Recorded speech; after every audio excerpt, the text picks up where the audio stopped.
Maquinaria OTAN pulverizada, el expediente Helsing y el gran negocio subterráneo.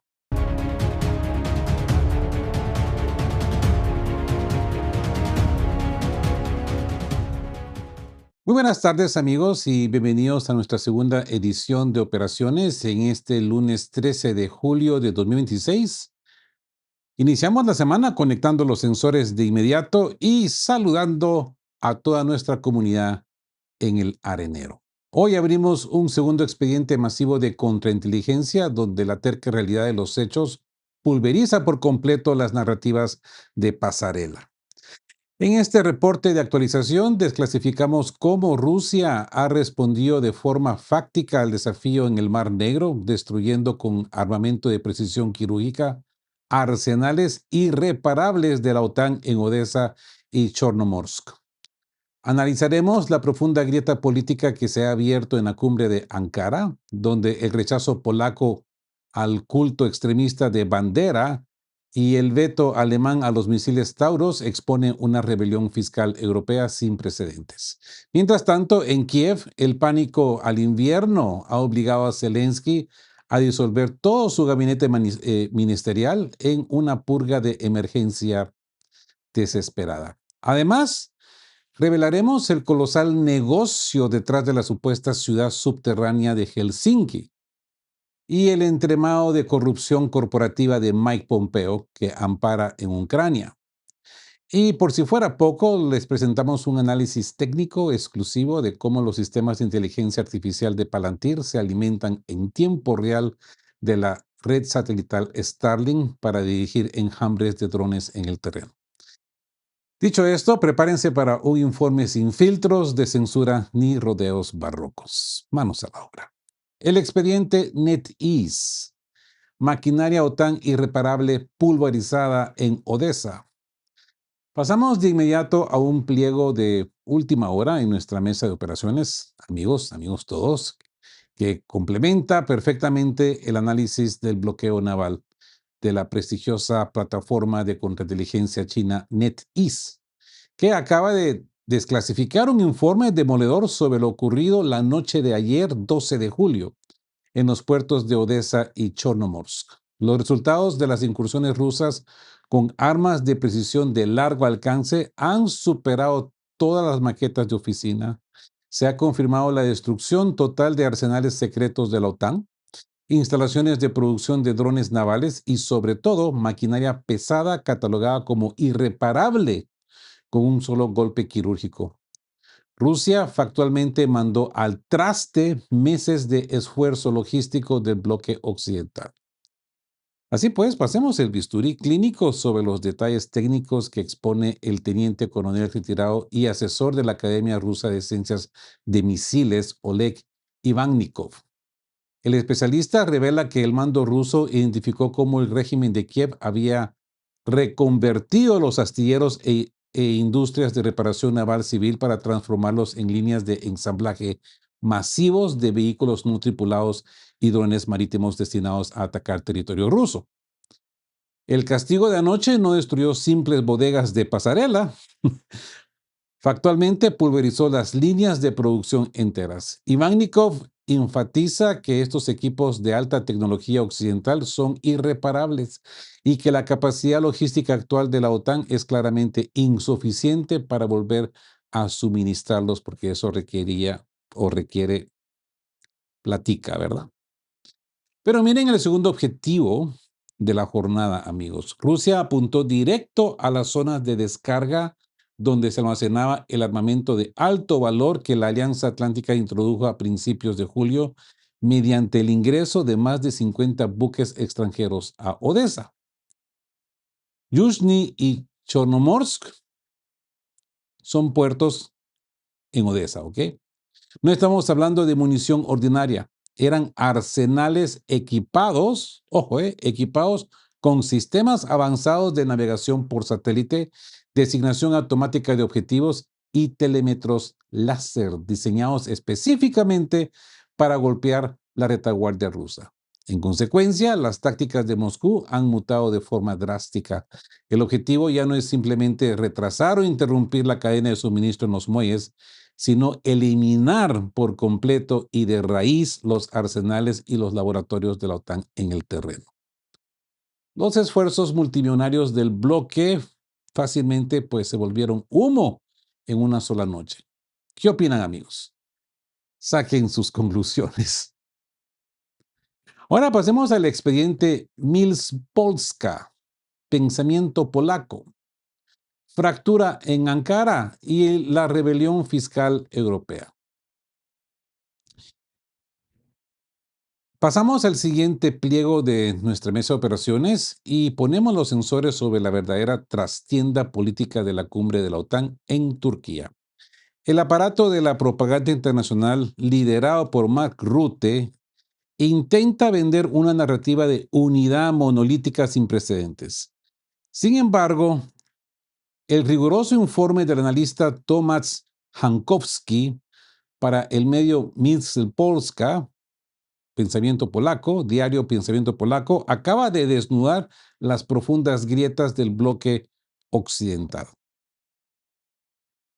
Nos demuestra que el escepticismo y el hartazgo hacia el círculo de Bankova ha alcanzado un punto de no retorno en las capitales europeas. Incluso la delegación de Polonia, históricamente catalogada como el motor más radical contra Moscú, ha tenido que recular ante el enfado de su sociedad civil y marcar una distancia drástica frente a Zelensky. Pasemos el bisturí clínico sobre el detonante de esta ruptura, amigos. El presidente polaco Karol Nawrocki le cantó las verdades a Zelensky en su propia cara al sentenciar que el genocidio de Volhynia y el culto cínico a los símbolos del ejército insurgente ucraniano UPA no son negociables. Nawrocki fue tajante. La bandera de bandera factualmente dinamita el futuro de Ucrania en la Unión Europea.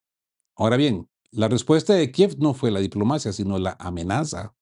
El actual jefe del gabinete de Zelensky, Kirilo Budanov, amenazó abiertamente a los polacos en los medios. En consecuencia, el conflicto bilateral ha saltado con fuerza en el Parlamento Europeo, donde una aplastante mayoría de 470 eurodiputados aprobó una resolución fulminante que condena las acciones de Zelensky por ser incompatibles con los valores del continente. ¡Aluy! Finalmente, ¿no? El punto álgido ocurrió cuando la diputada polaca Ewa Sajakowska-Gornik rompió en pleno estado la bandera del UPA, una banderita rojo y negro, un acto de dignidad histórica que le valió ser incluida de inmediato en las listas negras de enemigos de los servicios secretos de Ucrania. Esto quiere decir que ya está en la lista de los matones ucranianos. ¿Mm? Dicho esto, miren cómo la crisis ideológica se ha transformado fácilmente en una rebelión financiera y militar. Las consecuencias para Kiev son devastadoras. El primer ministro checo, Andrej Babis, citando el severo déficit presupuestario de su país, declaró abiertamente que no destinará ni una sola corona más a sostener una política de catálogo de inútil para la paz. A esta suspensión de ayuda se han sumado formalmente los líderes de los Países Bajos, Bulgaria, alegando la escasez absoluta de sus propios recursos militares, que ya no tienen, dice, mientras que Eslovaquia, Hungría e Italia expresan duras dudas sobre continuar financiando de forma irresponsable a Bankova. Para rematar el cuadro clínico de la parálisis, el mismísimo Parlamento de Alemania acaba de rechazar de forma oficial la resolución para enviar los misiles de largo alcance Taurus a Ucrania. Aunque sea show, lo hacen porque ya sabemos que 6.600 millones de euros han sido aprobados por la Bundestag para desarrollos de ataques a largo alcance contra Rusia para Ucrania en suelo alemán. Para taparle el ojo al macho, como dicen, ¿no? Miren la enorme contradicción de la gran política, amigos. A pesar de esta fragmentación interna en tres bandos irreconciliables, Las cúpulas de la OTAN firmaron en el papel la transferencia de 140.000 millones de euros para los próximos 2 años. Un dinero extraído de los contribuyentes que no busca la paz, sino inflar las cuentas de las élites corruptas de Kiev que se lucran con la sangre. Como bien dictamina desde la distancia Mohammad Reza Moradi, director de la agencia de noticias iraní Mehr, la Unión Europea se ha desclasificado a sí misma como mediadora al actuar como una parte ciega del conflicto, mientras obliga a sus miembros a asumir un gasto militar extra de 792.000 millones de euros para los próximos 4 años. Miles de millones tirados al vacío sin control en un bloque donde se ignora la opinión de la mayoría y todos ganan los platos rotos de las oficinas de Washington. ¿Qué opinan, amigos? Me gustaría ver sus opiniones. Purga de emergencia en Kiev. Zelensky disuelve su gobierno ante el terror al invierno. Pasamos de inmediato a un pliego de última hora que acaba de encender las alarmas rojas en las pizarras internacionales. La agencia estadounidense Bloomberg acaba de confirmar una decisión completamente inusual e impactante que desnuda el pánico institucional que se vive en los búnkeres de Kiev. El domingo por la noche, Volodymyr Zelensky anunció de forma inesperada la destitución de la primera ministra Yulia Sviridenko como parte de un ajuste drástico a su estrategia política. Miren la terca realidad jurídica de este movimiento, amigos. Según la legislación ucraniana, la remoción del primer ministro conlleva fácilmente a la dimisión automática e inmediata de todo el gabinete del gobierno en pleno. No solo es ella, es todo el gabinete. Zelensky ha descabezado a todo su aparato ministerial de un solo plumazo. Pasemos el bisturí clínico sobre el porqué de esta purga de emergencia. El propio Zelensky confesó en su comunicado oficial que la prioridad absoluta y desesperada son los preparativos para el invierno. La infraestructura de calefacción y energía de Ucrania es totalmente vulnerable tras las últimas incursiones rusas y la propia Fuerza Aérea de Kiev tuvo que admitir que sus baterías de la OTAN no interceptaron ni un solo misil balístico Iskander-M en la capital ucraniana. Dicho esto, las fuentes de Bloomberg revelan que el candidato principal para asumir la jefatura del nuevo gobierno es Sergei Korotetsky, el actual director ejecutivo de la Corporación Energética Estatal Naftogaz. Zelensky necesita con urgencia un gestor del sector del gas y petróleo, desprovisto de ambición política propia para intentar evitar que el país sufra un colapso humanitario total en los próximos meses. Ahora bien, amigos, miren cómo las costuras de la corrupción interna terminan de romper el discurso de Bankova. La saliente primera ministra Sviridenko era una pieza íntimamente ligada a Andrei Yermak. ¿Y quién es Andrei Yermak? El poderosísimo ex jefe del gabinete de Zelensky que se vio obligado a dimitir a finales del año pasado en medio de un escándalo de corrupción multimillonario que salpicó al círculo íntimo de la presidencia. Para evitar que el escándalo siga quemándose las pizarras, el plan de Zelensky es enviarla lejos de Kiev, nombrándola embajadora en Washington en sustitución de Olga Stefanishyna. En consecuencia, esta purga radical ocurre en el momento más oscuro para Zelensky en pleno interno, ¿no? La sociedad civil ucraniana ha desatado una oleada de críticas feroces debido al cansancio extremo por los combates, las violencias de detenciones callejeras ejecutadas por los reclutadores de la TCC y los desastres logísticos en las retaguardias residenciales. Mientras Zelensky vuela a París este lunes para rogar por más asistencia en la coalición de los dispuestos, la realidad física demuestra que su maquinaria de gobierno se ha desintegrado por segunda vez desde el inicio del conflicto. Disolver un gabinete entero a las puertas del invierno no es una muestra de fuerza, amigos. Es la evidencia forense de un sistema que se está quedando factualmente sin respuestas en las oficinas. ¿Qué opinan? Saquen sus propias conclusiones. Ahora bien, el expediente Helsing, la fábrica de inteligencia artificial en Alemania y la burbuja del capital de riesgo. Seguimos con este nuevo pliego en nuestra mesa de operaciones para calibrar el piso tecnológico y el motor financiero que sostiene la retaguardia externa del conflicto. No en Ucrania, pero fuera de Ucrania. Una exhaustiva investigación de The New York Times acaba de abrir por primera vez las puertas de una factoría militar ultra secreta y fuerte vigilada en el sur de Alemania. ¿Qué tan ultra secreta es si el New York Times tuvo acceso? O sea que ya no es ultra secreta, ni siquiera secreta. Si ya el New York Times entró ahí, ¿para qué le llaman secreta entonces? Digo, ¿no? Eso lo digo. Pues hablamos de la firma Helsing, catalogada hoy como la empresa de defensa con inteligencia artificial más valiosa de toda Europa y muy secreta. Miren el cambio drástico en la economía militar, amigos. Mientras los gobiernos occidentales siguen atrapados en contratos burocráticos a largo plazo con firmas como Lockheed Martin, donde un solo caza F-35 supera la brutal cifra de $100 millones y tarda años en entregarse, el capital de riesgo privado está imponiendo un enfoque de bajo costo y alta velocidad de Silicon Valley. Pasemos el bisturí clínico sobre las costuras de esta planta alemana, secreta. Ojo, secreta, ¿eh? Nadie sabe de esto. Pero el New York Times lo sabe, ¿eh?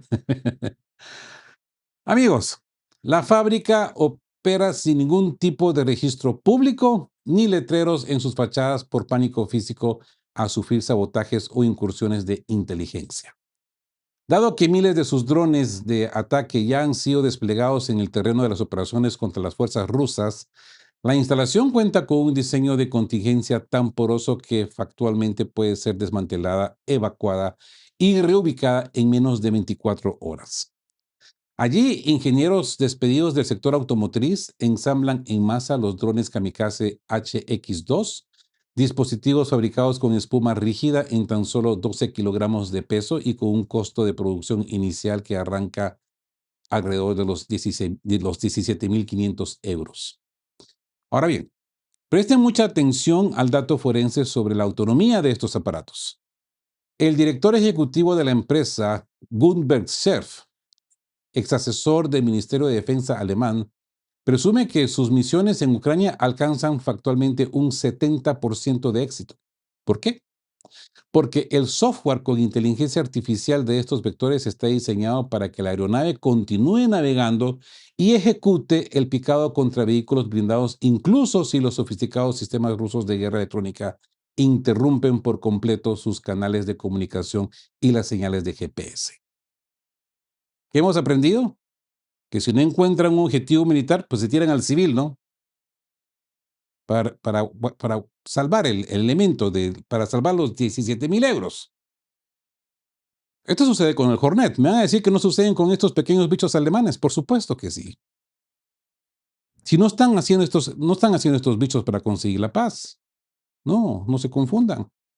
La planta opera como un laboratorio en tiempo real. Los soldados ucranianos graban los impactos en video, envían los archivos a Alemania y los ingenieros actualizan el software de forma periódica mediante un flujo masivo de datos de combate. En consecuencia, la inyección de dinero hacia estas maquetas tecnológicas se ha vuelto astronómica. Los inversores hacen fila en una ronda de financiación que proyecta elevar la valoración de Helsing a $18.000 millones, mientras el Parlamento alemán acaba de aprobarle un contrato militar de 220 millones de euros. Sin embargo, el propio Scherf advierte con preocupación que la proliferación descontrolada de nuevas empresas militares está generando una exageración malsana que confunde a los gobiernos y amenazas con ahuyentar los fondos. Y miren el destino real de esta producción masiva, amigos. Los almacenes de Helsing ya apilan miles de cajas con drones listos que no van para Kiev.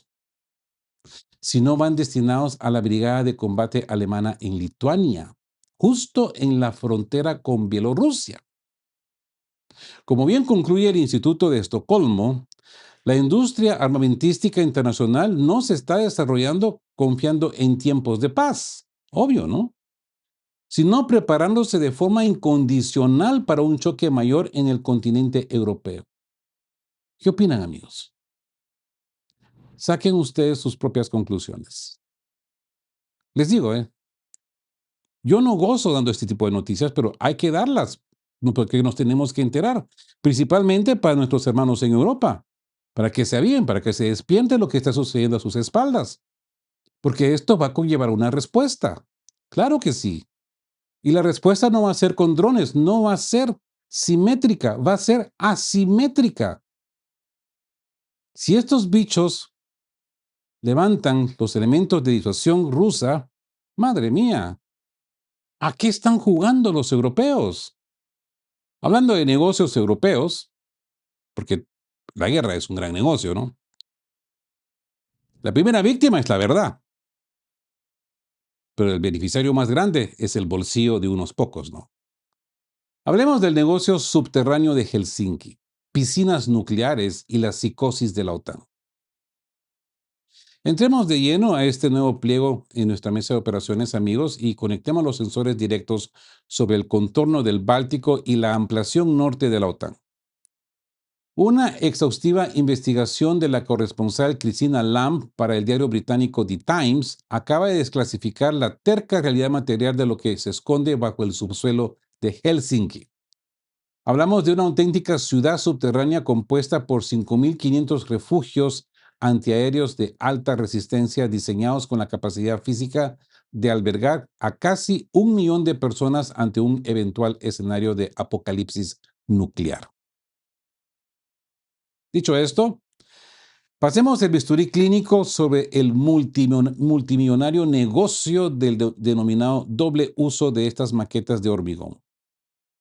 Por mandato de la ley en Finlandia, cualquier edificación residencial o corporativa de gran envergadura está obligada a iniciar la construcción de un búnker fortificado. ¿Y quiénes están llenando los bolsillos con este flujo interrumpido de contratos? ¿Mm? Las empresas constructoras y los desarrolladores de infraestructura pesada que llevan facturando de forma continua desde 1939. Para rentabilizar semejante sangría de recursos, las autoridades han reconvertido estos túneles en parques de atracciones subterráneos. Hoy las pizarras muestran piscinas olímpicas con toboganes acuáticos, saunas, pistas de karts, campos de tiro con arco y hasta búnkeres insonorizados que operan como salas de ensayo para bandas de heavy metal. El director de rescate de la ciudad, Jukka-Pekka Schroederus, confiesa con frialdad el trastorno psicológico. Hacemos que los niños jueguen aquí hoy para que en caso de una emergencia real no tengan que acostumbrarse a este lugar de confinamiento. Es por tu bien. Lo hacen por tu bien.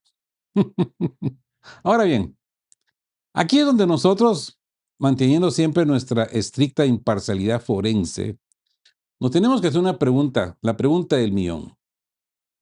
¿De verdad este gigantesco laberinto protege a toda la nación? Pasemos el bisturí a la cruda matemática del mapa real. Los titulares de pasarela nos dicen con orgullo que Helsinki tiene refugios para 1 millón de personas, cubriendo holgadamente sus 675,000 habitantes. Pero presten mucha atención, porque fácilmente la población total de Finlandia es de 5,6 millones de personas. ¿Qué significa esto? Significa que más de 4,5 millones de finlandeses, específicamente la población rural y la que vive a lo largo de los 1.300 kilómetros de frontera directa con Rusia, quedan completamente fuera de la cobertura y desprotegidos del mapa real. El despliegue sirve para la foto publicitaria de la capital, pero no para la supervivencia de la nación entera. Para colmo de males, Schroederus admite que incluso dentro de estos megabúnkeres de la capital, solo existen cáteres físicos suficientes para un tercio de los ocupantes previstos. La estructura está calculada para operar bajo la estricta disciplina de un submarino. Un tercio duerme, otro tercio limpia y el tercio siguiente hace la guardia. Al sellarse las compuertas blindadas, el búnker queda totalmente aislado del exterior, obligando a los refugiados a lidiar con toneladas de residuos biológicos diarios y a sustituir exclusivamente con la comida para 72 horas que carguen en sus mochilas particulares, mientras las mascotas civiles están estrictamente prohibidas y abandonadas a su suerte en la superficie. En consecuencia, amigos, cuando las figuras como la doctora Fiona Hill exige a gritos que el resto de las potencias europeas imiten este modelo, lo que factualmente están promoviendo es una monumental operación de psicosis colectiva. Es un negocio redondo que sirve principalmente para asustar a la sociedad, mantener a los ciudadanos en un estado de pánico constante, manteniendo a los niños a jugar a 20 metros bajo tierra bajo falsas alarmas de inversión. Cumplen la misma función doctrinaria de oficina: conseguir que la población acepte de forma irresponsable presupuestos militares multibillonarios y no cuestione jamás a dónde van a parar sus impuestos. ¿Qué opinan, amigos? Saquen sus propias conclusiones. Y pasemos al pliego del le antidiplomático, la censura de Conte y el negocio infalible de Mike Pompeo. Pasemos de inmediato hacia nuestro último pliego de información de esta mesa de operaciones para el día de hoy, amigos, y ponemos los sensores sobre la inquisición liberal que opera en las oficinas de Bruselas. Tenemos este riguroso análisis del periodista Fabrizio Poggi para el portal italiano Le Antidiplomático, que acaba de desnudar la terca realidad material de la histeria colectiva en Europa. En cuanto a un político de peso, como el ex primer ministro italiano Giuseppe Conte, se atreve a declarar clínicamente que Rusia no es un enemigo ni representa una amenaza física para el continente, la maquinaria de propaganda activa de inmediato sus resortes. A Conte lo acusaron de blasfemia y traición a la patria, montando casualmente un paralelo, una supuesta red de espionaje militar moscovita para silenciar el debate. La doctrina de la OTAN en la cumbre de Ankara es implacable. Se necesita fabricar una amenaza a largo plazo para justificar el desvío de 70.000 millones de euros en el 2026, la misma cantidad para el próximo año, a costa de las necesidades sociales de sus propios ciudadanos. Dicho esto, pasemos el bisturí forense sobre el por qué Bankova y sus socios le tienen un terror absoluto a la paz. El presidente del startup ucraniana Firepoint, Denis Stillerman, si se recuerdan, lo dijimos en su momento, confesó al Corriere della Sera que un alto al fuego sería el peor escenario imaginable. Es que miren el cinismo material de sus palabras, amigos. Stillerman admite que si las armas se apagan, Ucrania será olvidada. Se detendrán los incentivos de inversión y se les acabará el negocio del dinero infinito. Lo dice claro. Para mantener el flujo de caja, promete que en otoño probarán un motor de misiles balísticos para atacar Moscú e influir a la conciencia rusa. Una provocación que, según analistas, solo provocará que la sociedad civil rusa le exija al Kremlin acelerar la trituración definitiva del régimen. Es que lo que no entienden.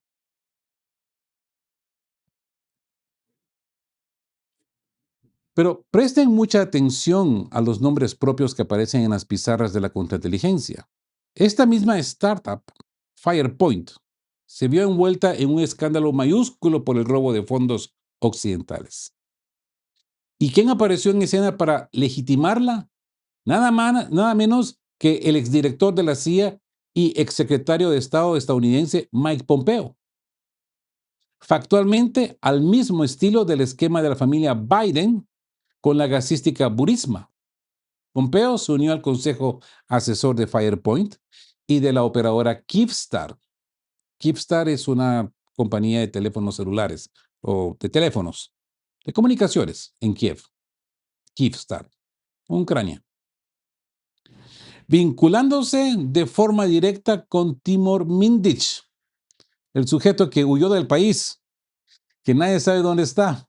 Si está en Tel Aviv, si está en los Miamis, si está en una isla escondida. ¿Quién sabe dónde está este hombre? Un estrecho colaborador de Zelensky, señalado por malversaciones multimillonarias. Pompeo defiende este entremado, afirmando que la empresa es un vector de ataque esencial no solo contra Rusia, sino como elemento de disuasión en el Indo-Pacífico dirigido contra China. Guerra y dinero hasta el infinito para beneficio de las élites. Eso es. Miren cómo se desmorona la farsa publicitaria de los Patriots en las pizarras, amigos. Mientras el ex representante estadounidense Kurt Volker celebra de forma publicitaria que estas licencias demuestran que a la OTAN no le importa las líneas rojas del Kremlin, el ex primer ministro ucraniano Arseniy Yatsenyuk, él mismo, que prometió un muro fronterizo que terminó pareciendo un gallinero de malla metálica, sale a reconocer al canal CNN que Ucrania no podrá producir estos interceptores ni este mes ni el próximo. El americanista Malek Dudakov expone la realidad científica del asunto. La Casa Blanca se lava las manos otorgando licencias de papel porque el Pentágono sufre una escasez severa de materias primas y componentes. Ya, en el próximo video les explico cuánto se han gastado en estos nuevos ataques contra Irán. Si antes estaban casi que vacíos, ya están a punto de llegar al vacío vacío. Actualmente, la única planta en Arkansas solo ensambla 600 misiles patrios al año. Y ante las crisis actuales, esas escasas municiones volverán a ser desviadas hacia el Oriente Medio, dejando a Kiev totalmente desprotegida frente a los 65 misiles balísticos mensuales que produce Rusia. En consecuencia, el analista Andrei Sobov en Komsomolskaya Pravda confirma que la cumbre de Ankara no fue una mesa de paz, sino una disputa para ver cómo se reparte el pastel ucraniano. La Unión Europea exige construir sus propias fábricas en el terreno, Donald Trump exige que le compren las armas al Pentágono y Zelensky rasca sus partes con las licencias. Trump sabe perfectamente que un acuerdo inmediato es imposible porque sus socios europeos están empecinados en estirar la confrontación hasta el 2030. El plan del presidente estadounidense es mantener a Estados Unidos al margen de una escalada global, suministrando inteligencia y dejando que corporaciones de inteligencia artificial como Palantir dirijan los drones en el terreno, mientras espera pacientemente a que la balanza material se incline de forma irreversible en favor de Moscú. Cuando el ejército ruso tome Sloviansk y Kramatorsk y Europa asuma que ya no queda nada que exprimir de Ucrania, Trump moverá ficha, poniéndose del lado del ganador, porque eso es lo que le gusta a Trump, los ganadores, no le gustan los perdedores. ¿Qué opinan, amigos? Saquen sus propias conclusiones. Ahora bien, una nota explicativa de contrainteligencia. La simbiosis de Palantir plus Starlink. Pasemos de inmediato a un punto técnico que muchos en el arenero nos han solicitado analizar a fondo, amigos, en comentarios. Tras revelarse cómo la gigante de inteligencia artificial Palantir continúa dirigiendo enjambres de drones inteligentes contra objetivos en el terreno, pues surge una interrogante clave en las pizarras. ¿Cómo operan estas tecnologías en entornos tan hostiles y de forma tan veloz? Bueno, dicho esto, pasemos al bisturí clínico sobre la simbiosis real entre Palantir y la red satelital Starlink. Miren, es fundamental de deshacer las maquetas de oficina y la desinformación de pasarela. Starlink no es un arma táctica ni un sistema de ataque autónomo. Su función en el teatro de operaciones es estrictamente de comunicaciones y geolocalización. El verdadero valor de la constelación de satélites es su capacidad de transmisión de datos de banda ancha a una velocidad de latencia ultra baja. Miren cómo se conecta el circuito, amigos. Cuando un dron o un sensor en el frente recopila información visual o térmica, esa inmensa cantidad de datos en bruto no sirve de nada sin procesamiento. Starlink actúa como la autopista digital. Transporta esta data en vivo a velocidades masivas hacia los servidores donde corre el software de Palantir. Una vez ahí, el algoritmo de Palantir procesa de inmediato la información, identifica los objetivos militares y civiles, calcula las coordenadas geográficas exactas y coordina los enjambres de drones para el impacto.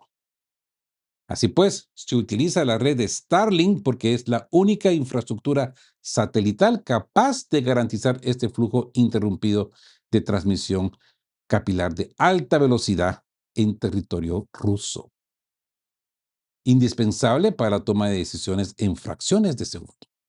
Una simbiosis tecnológica diseñada para el combate moderno que opera directamente sobre el terreno. ¿Qué opinan, amigos? Espero que les haya quedado claro. Saquen sus conclusiones. Bien, amigos, los pliegues informativos de este lunes 13 de julio de 2026 nos dejan una lección geopolítica transparente en nuestras pizarras. Las narrativas publicitarias de pasarelas se desmoronan ante la terca realidad material de un bloque europeo quebrado financieramente y dividido ideológicamente. De una Kiev que disuelve a su propio gobierno por puro terror al colapso energético de invierno. Y de unos halcones occidentales que siguen lucrando a manos llenas con el dolor humano, mientras las realidades del frente demuestran que la balanza está factualmente inclinada hacia un solo lado. Bueno, por lo menos ya hay uno de ellos menos, ¿no?